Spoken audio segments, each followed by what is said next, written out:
Hey guys, this is Brian. Welcome to Youth Ministry Training Session 1. It's a class that we're offering in the month of March for our college students, youth ministry volunteers, Sunday morning class teachers, and really anyone who wants to get some encouragement and some training on how to be a better mentor, a better friend to the preteens and teenagers here at Westside and really in God's church all over the world.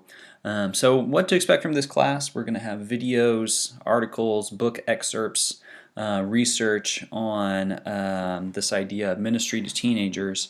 March, we're going to be doing our sort of classroom training of getting the encouragement and the tools you need to be a good mentor to teenagers. And in April, everyone who's part of the class will have a chance to partner up and teach one of our Sunday morning classes for our 5th and 6th grade, 7th through 12th grade class, along with an adult mentor. So really to start out is sort of this question of why focus on youth ministry? Of anything and everything that we could spend our lives doing, why focus on youth ministry in particular? And even within the context of the church, with all the various ministries, all the different ways that you could be involved in church, why focus on youth ministry? There's been really a ton of research done on this topic. A ton of research shows that the teenage years are some of the most important years in terms of developing a person's morals, in terms of developing their faith. There's research that shows the vast majority of people who commit their lives to Christ do it at an early age, and that there's actually a big drop-off that occurs after teenagers graduate high school and move out. There's a drop-off in terms of how often they're praying, reading the Bible, going to church. Basically, every measure of a person's faith tends to drop off after they graduate high school. And so the teenage years are very important, but that's actually not where I want to start with it. Any discussion of why we do youth ministry, we have to make sure we have the right foundation, starting in the right spot. And so we have to start with the great commands of Jesus. There's two passages in particular, Mark chapter 12, 29 through 31, which is the greatest commandment. And a man asks Jesus, of everything that's written in the Bible, what's the most important thing that we need to do? And Jesus says, the most important one is this: Hear, O Israel, the Lord our God, the Lord is one. Love the Lord your God with all your heart, with all your soul, and with all your mind, and with all your strength. The second is this: love your neighbor as yourself. There is no commandment greater than these. And then at the end of Jesus' life, after the resurrection, he appears to his disciples. And one of the last things that he says to them is, all authority in heaven and on earth has been given to me. Therefore go and make disciples of all nations, baptizing them in the name of the Father, and of the Son, and of the Holy Spirit, and teaching them to obey everything I have commanded you. And surely I am with you always to the very end of the age. And that was Matthew 28, 18 through 20. So when you take these two great commands, we see that the primary focus of the Christian faith is to develop a love for God that is all-encompassing, that involves every aspect of our lives, every area of our lives. It is not just the mind, it is not just an intellectual love, it's not just the heart, it's not just an emotional love, but it's the heart, the mind, the soul, the strength, everything that we have. That is the purpose of Christianity. The goal of Christianity is to develop a love for God and a love for our neighbors. And I think that the Great Commission in Matthew 28 is an illustration of one of the best ways that we can love people. Jesus is very concerned that his disciples would spread the good news of God, would spread the gospel. And I tend to view the Great Commission in Matthew 28 as the most concrete way that Jesus wants us to love our neighbors, by spreading the good news of God, teaching them to obey everything that Jesus has commanded. So why do youth ministry? Well, it's because we are fulfilling the great command and the great commission of loving God, of teaching others to do the same. And it just so happens that the teenage years are some of the best years in terms of being able to share the gospel with a person. So just a little bit of stats here, and I apologize if you're not super into stats, but this particular session is sort of heavy on some of the research and some of the statistics, so just try and bear with me here. But there's a group called the Barna Group that does a lot of research. Their website is www.barna.org.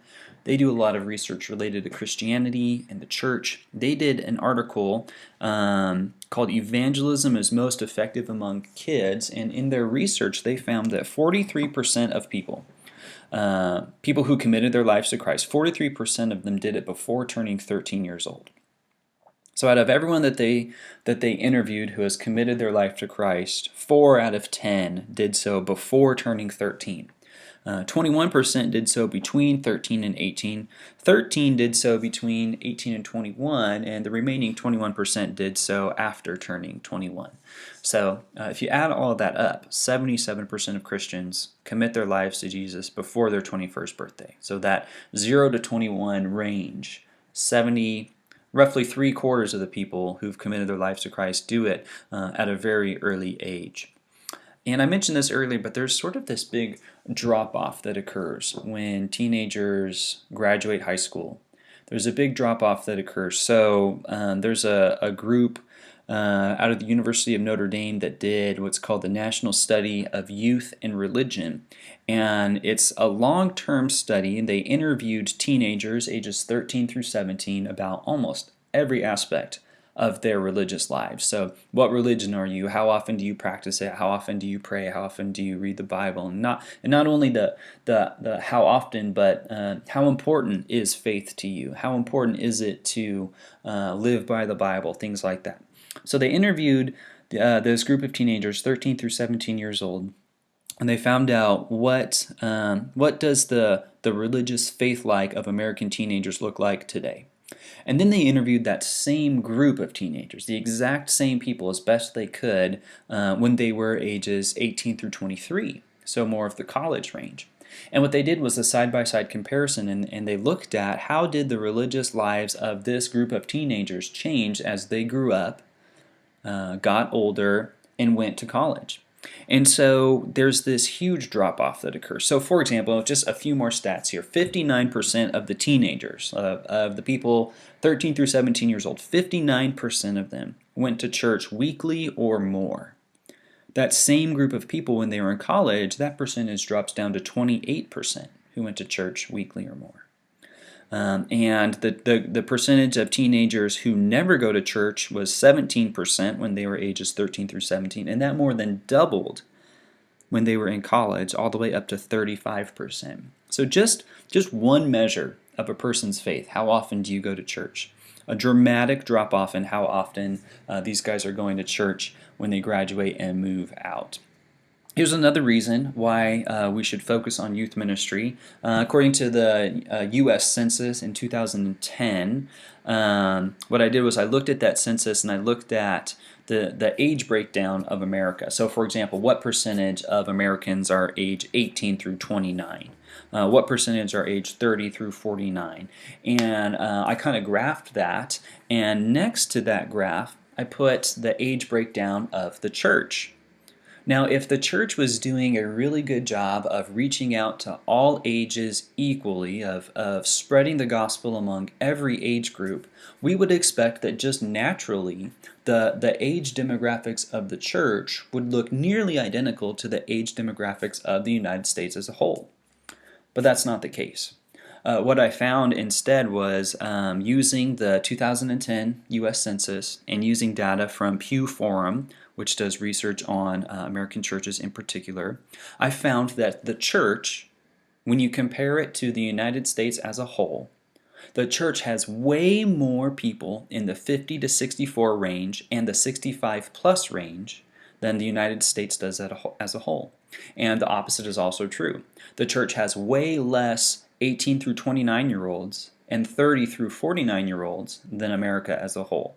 So the church is very lopsided towards the older generations. So that's not a very good recipe for long-term health if your organization has more than average or more older generations than the population as a whole, then for whatever reason your organization is not appealing to the younger folks, to the 18 through 49 crowd. And that's what I saw just in the research.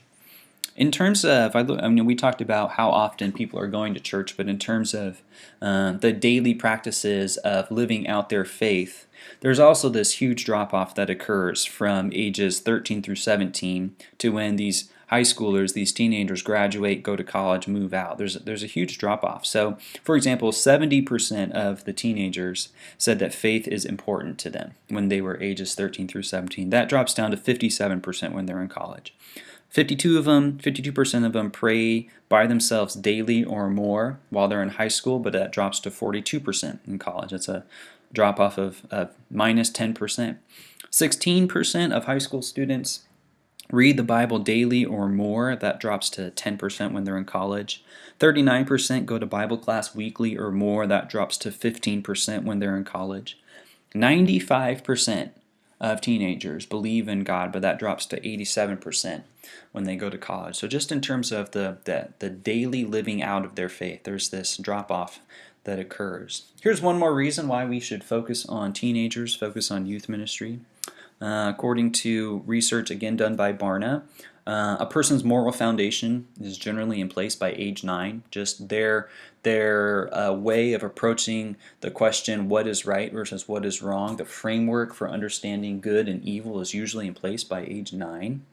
A person's response to the meaning of Jesus' death, burial, and resurrection is usually in place by age 18. So by the time they graduate high school, they've pretty much decided what they believe about Jesus' death, burial, resurrection, whether or not it means anything to them personally. They've pretty much decided that.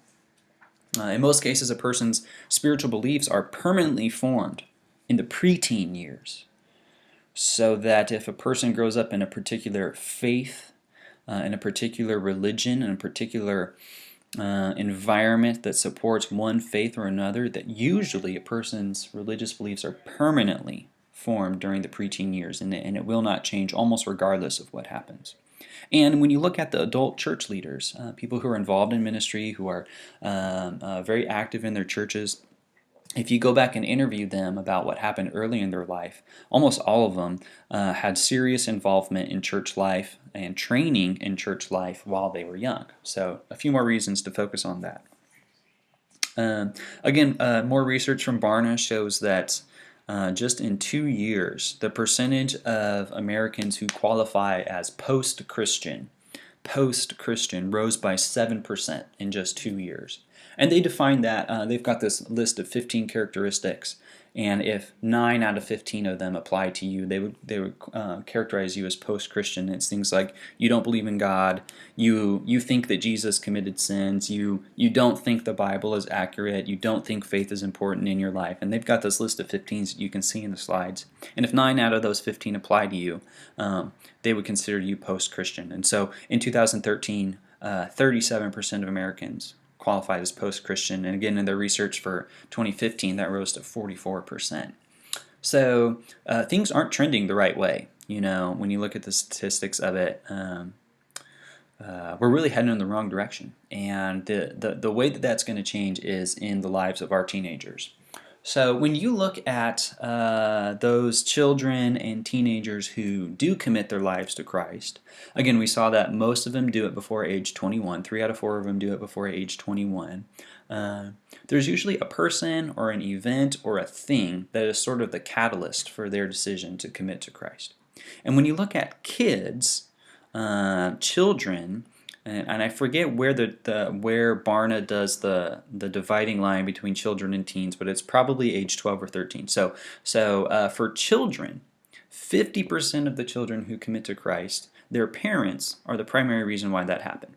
For 20% of them, it's a friend or a relative. For a small minority of them, it's like a special event, maybe like a camp. For 7% of them, it's a minister. And for everything else, it's about 11%. But clearly, parents are the number one reason why children commit their lives to Christ. But if a person does not commit their life to Christ as a child, and they do so as a teenager instead, the statistics on that really change. So for teenagers who commit their lives to Christ, for 20% of them, they said it was their parents who helped them make that decision. But we see a growing influence of friends, of special events, and of relatives. So friends is now up to 20%. A special event is up to 20%. A relative is up to 16%. And ministers are still really low, 10%. All right, so for both children and teens, most of them, like over 90% of them, it's not a minister who helps them commit their lives to Christ. It's a parent, a friend, an event, a family member. And so why do youth ministry? Well, it's because youth ministry is sort of a team effort, and we need a lot of people involved in it. And it's really not my job. The statistics say I'm not the biggest influence on these teenagers, and it's really the friends, the events, parents, relatives, all combined to make a difference in the lives of these teenagers here. So a little bit more research here. There's a book called Almost Christian by Kenda Dean. She's a professor of youth ministry at Princeton Theological Seminary, and so I was able to take some classes with her during my time there at Princeton Seminary. And it's a great book, and I'd be happy to share the reference, the link to that with any of you who are interested. But she talks about a study done out of, I think it's Luther Seminary, but I would have to double check that. And the study was called The Study of Exemplary Congregations in Youth Ministry. And what they did was they interviewed churches, youth pastors, teenagers, and they tried to find churches who said, hey, our youth ministry is going really well. Like, we're seeing great success in it. We've got good turnout. We like the fruit that's being produced. They found churches where youth ministry was really thriving. And they said, what do these churches have in common? What are the common traits, characteristics of these churches where youth ministries are thriving? And there's just a few things that I want to share. The first one is that these churches who are doing youth ministry well, they develop teams of people. The youth minister reflects a clear vision and attracts gifted youth and adults into leadership in the church. Those churches are equipped for peer ministry, so youth practice friendship, caregiving, outreach, which is supported through training and caring adults. So it's not a one-way street where the minister is providing all of the ministry to the students, but the minister takes time to train and equip leaders to do ministry among the group themselves. Another characteristic is that they establish adult to youth mentoring, that adults engage the youth in faith and life, supported by informed leadership. So that it's not just adults spending time with teenagers, saying anything they want, doing anything they want, but it's in the context of a youth minister providing the direction, the goals, the vision, and then qualified, equipped, trained leaders, adult leaders, spending time with the youth in that context under that direction. A couple more characteristics here is that youth and adult leaders evaluate and equip the youth and adults for ministry in an atmosphere of high expectations. That the youth and adult leaders possess and practice a vital and informed faith. And that youth and adult volunteers foster authentic relationships and effective practices with youth within a clear vision strengthened by training and support, which is a very wordy way of saying that a lot of adults are involved in the lives of teenagers, that there's a set of values, of goals, of morals in mind that establishes and guides those relationships. And so why do youth ministry? I think there's, I've shared a lot of reasons. A lot of them are sort of research-based. But just bringing it back to the great commands, that the point of Christianity is to love God with everything that we have, to love others as ourselves, to preach the gospel. And teenagers are at such an important time in their lives. They are literally sifting through, thousands of messages every day about what's important, about how they should be spending their time, about priorities, about their future. And they are trying to process all this in a way that makes sense. They are developing their faith. They are making decisions right now that affect the rest of their lives. And the best research that we have on teenagers says that the more adults they have in their life, the more adults who love them, care about them, put the teenagers' needs first, and all of this centered on a relationship with Christ, the more adults they have like that, the better. The research says that it's not the minister who has the biggest influence on them, but it's parents, friends, relatives, church programs, all of that working together. So that's just a little preview of why we're doing youth ministry, why it's worth our time, our energy, our focus. I hope you've enjoyed this sort of seminar, this class. I hope you're looking forward to the rest of the month. I know I am. And if you guys have any questions about any of this material, feel free to contact me, and I would be happy to get back with you. All right, guys. Hope you're enjoying your day.